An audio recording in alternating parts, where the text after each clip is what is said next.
O número de mortos no terremoto que atingiu a Colômbia nesta segunda-feira subiu para 224, segundo dados de prefeituras e da Associação Colombiana de Capitais. Há pelo menos 668 feridos e 165 edificações colapsaram. Do total de mortos, 175 estão em capitais colombianas. Cali registra 95 mortes, Pereira 66, Quibdó 9 e Manizales 5. O terremoto teve magnitude 7,4. O Serviço Geológico Colombiano classificou o abalo como o pior terremoto da década no país. A força do tremor provocou desabamentos, danos estruturais e interrupções de serviços essenciais, incluindo a paralisação de pelo menos 7 aeroportos. O abalo foi sentido em várias cidades como Bogotá, Medellín, Pereira, Manizales e também no Brasil, com relatos de tremor em Manaus. Quero chamar a nossa analista de política internacional, Oriane Fancelli.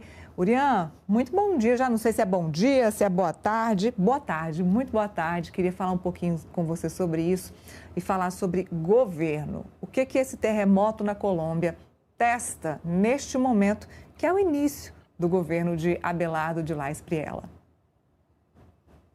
Boa tarde, Neila. Boa tarde a todos. É um prazer estar aqui com vocês. Testa principalmente a capacidade de resposta, né, de um governo que só começou há talvez 72 horas. O Abelardo de La Espriella, para quem não acompanhou, ele tomou posse na última...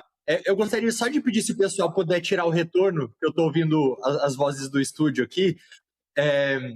Enfim, o Abelardo de La Espriella, ele tomou posse na última sexta-feira, 7 de agosto, e aí, 3 dias depois, ele já começa a ter que enfrentar essa que é a maior, aí, como foi dito agora, uma das maiores crises, catástrofes naturais da Colômbia em décadas, sem sequer, isso é importante a gente ressaltar, sem sequer ter terminado de montar a máquina do Estado. Então, isso acaba sendo ainda mais agravado pela maneira como o Gustavo Petro também ele não deixou uma transição de governo organizada, né? A resposta dele até agora ela foi de aquilo que tem sido chamado de uma hiperpresença, então ele assumiu pessoalmente a coordenação de emergência a partir de uma sala de crise da Unidade Nacional de Gestão de Desastres na Colômbia. Ele declarou desastre de caráter nacional justamente para poder também destravar balanços públicos a cada 2 ou 3 horas, sem contar que ele tem também estado presente em diversas áreas afetadas. A leitura predominante por parte da imprensa colombiana é de que a resposta ela tem sido, pelo menos até então, bastante positiva. Isso tem pode até ter um contraste aí que joga a favor dele, né, pelo fato justamente dessa unidade nacional para a gestão de riscos e desastres que eu citei agora, ela ter sido um dos maiores palcos de corrupção do governo do Gustavo Petro, ou seja, o de La Espriella, ele herda uma instituição de resposta a desastres um pouco desmoralizada. Então, é como se isso, de certa maneira, baixasse também a régua dele para ele poder responder, porque ele já tem todo esse pretexto de que o Petro também ele tinha deixado tudo meio desorganizado para ele. Mas tem esse desafio, Neila, de conseguir responder. Ele tinha algumas propostas para implementar em relação ao crime organizado, à segurança na Colômbia. Agora ele vai ter o desafio de ter parte desses recursos também, recursos limitados, tendo que ser direcionados agora para a reconstrução do país, para a saúde também, que tinha um sistema basicamente colapsado também. Então, vai ser interessante a gente observar a partir de agora como ele vai conseguir redirecionar tudo e também colocar em prática políticas públicas que ele havia prometido, agora com esse desafio de disputar recursos também com o dinheiro para a mitigação desse desastre natural. Já ia te perguntar exatamente isso, né? Ele prometeu neste momento uma austeridade fiscal. Desculpa, eu estou sem retorno segurar agora. O dinheiro. O Urian não está me ouvindo, pessoal. Mas o que o Urian estava dizendo, enquanto isso eu vou falando para quem está nos assistindo, é que o novo presidente da Colômbia, o Abelardo de la Espriella, havia prometido nesse momento uma austeridade financeira, segurar os recursos da Colômbia. O Urian estava explicando muito bem que agora o desafio vai ser colocar dinheiro que já não tinha para recuperar os desastres que foram cometidos por conta desse terremoto absurdo, que foi considerado o maior da década pelos colombianos. O Abelardo vai ter também que se movimentar aí na sua capacidade de conversar mesmo com países que possam ajudá-los, aliados. Os Estados Unidos, por exemplo, já disseram que vão mandar recursos para a Colômbia. O Brasil está pronto para ajudar, assim como outros países. Então, também deve ser um momento em que Abelardo de la Espriella vai ter que aumentar aí o seu discurso, né, a sua ligação com outros países, principalmente países ricos, que possam ajudá-lo nesse momento de dificuldade financeira, que era para ser um momento de segurar dinheiro, mas não vai ter jeito. Ele vai ter que jogar dinheiro aí para a saúde e para a reconstrução das maiores cidades do país. Certamente é isso que a população espera e precisa. A gente viu isso acontecer agora na Venezuela. Eu já ia perguntar para o Urian o que esperar nos próximos meses de um país que vai ser que foi destruído por uma catástrofe como essa.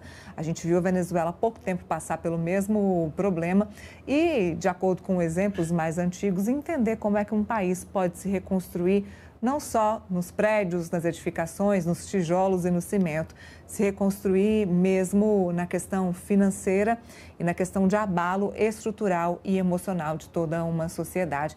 Quero que a produção só me avise quando eu tiver de volta o Urian. Tem o Urian?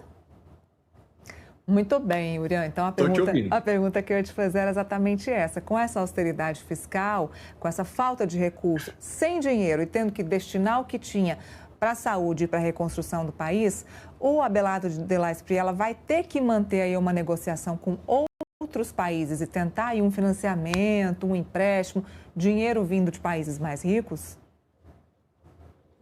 Isso já está acontecendo, tá? Eu acho que um ponto importante, na verdade, muitas coisas para a gente sinalizar.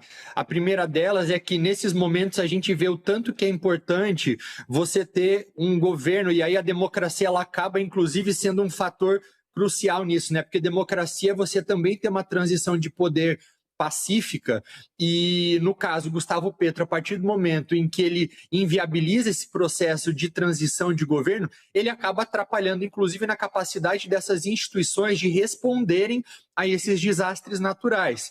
Outra lição que fica clara a partir de agora é que existem, sim, discursos eleitorais que são discursos muito sedutores, principalmente em países que são extremamente traumatizados pela questão da segurança pública. É o caso do Brasil. É muito fácil você ser eleito dizendo que vai sair construindo mega prisões, que vai adotar um modelo que funcionou em El Salvador. Isso foi a mesma coisa que o de la Espriella fez agora na Colômbia. Outras figuras têm feito isso também em outros países da América Latina, mas é necessário que a população busque também o mínimo de um governo que tenha ali um plano de governo que faça mais sentido, que seja mais institucional também, justamente para poder responder em situações emergenciais como são essas.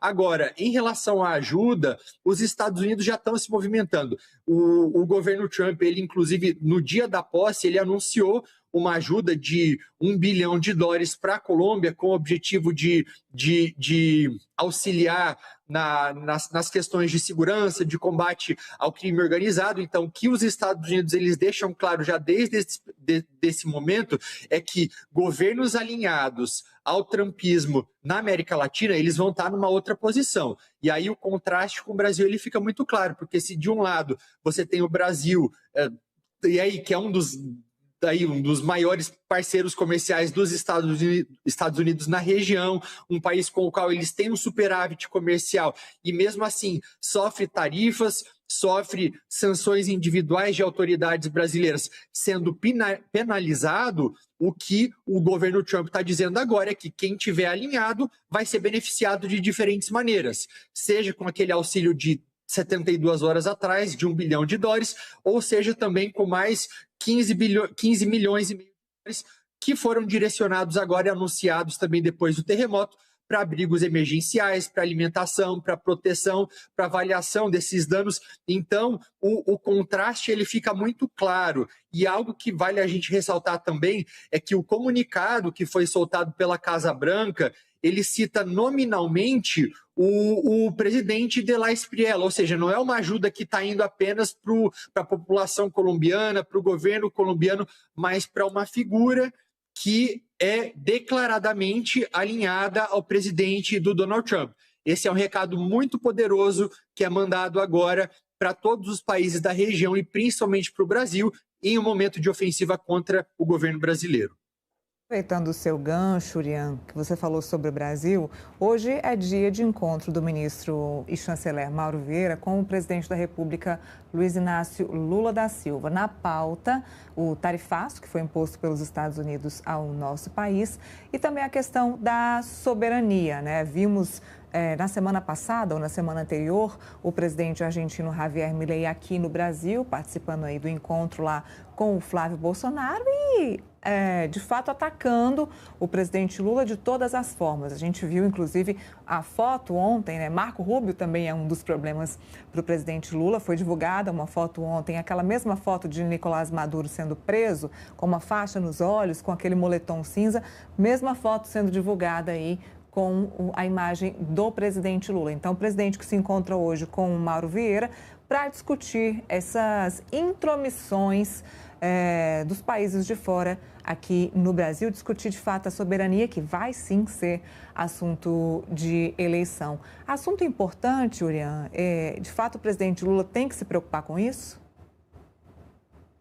Ele tem que se preocupar, Neila, e eu digo até mesmo eleitoralmente falando, porque o que as pesquisas mais recentes mostram é que esse discurso que foi dado para o presidente Lula de presente pelo Flávio Bolsonaro, de defesa da soberania, ele atingiu um teto.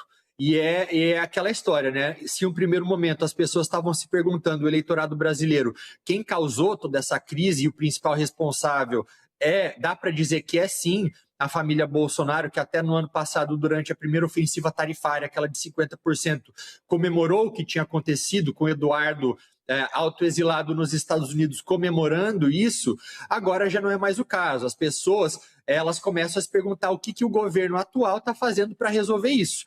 Então, a linha ali para o presidente Lula ela é bastante tênue entre responder da maneira que deve ser respondido e não tentar dar uma resposta proporcional sem parecer oportunista. Porque eu vejo até que, se por um lado as respostas institucionais elas são necessárias, como é o caso, por exemplo, eu concordo com o fato daquele visto para duas autoridades do Departamento de Estado norte-americano terem sido negados. Por quê? Porque são pessoas que têm claramente um histórico de viajar para outros países e de se posicionarem de tal maneira que pode ser interpretado como intervenção direta no processo eleitoral de outros países. Então, o governo, se por um lado, ele pode ser acusado de errar a não conceder o agrimã de forma célere ao novo embaixador norte-americano ao Brasil, ao Daniel Pérez. Por outro lado,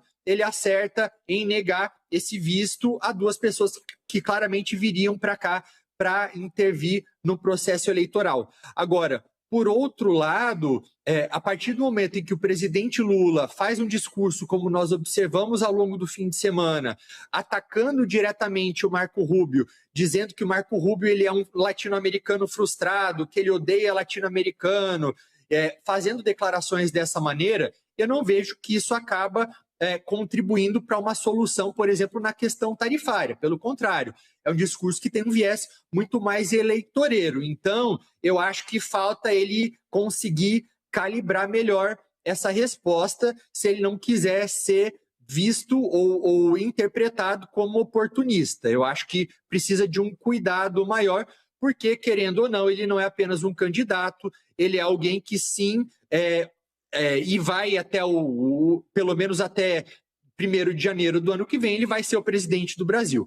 Portanto, ele tem que ter em conta que os interesses do Brasil eles devem vir primeiro. As empresas brasileiras elas têm que vir primeiro. Existe, de fato, uma ofensiva norte-americana que não pode ser ignorada, que está penalizando empresas brasileiras que não têm culpa daquilo que está acontecendo, então é de responsabilidade do presidente da República colocar o interesse dessas empresas em primeiro lugar. Deve sim responder aos Estados Unidos, mas de maneira proporcional e sem extrapolar, tá até confundido o trava-línguas agora, mas sem extrapolar a maneira como tá respondendo.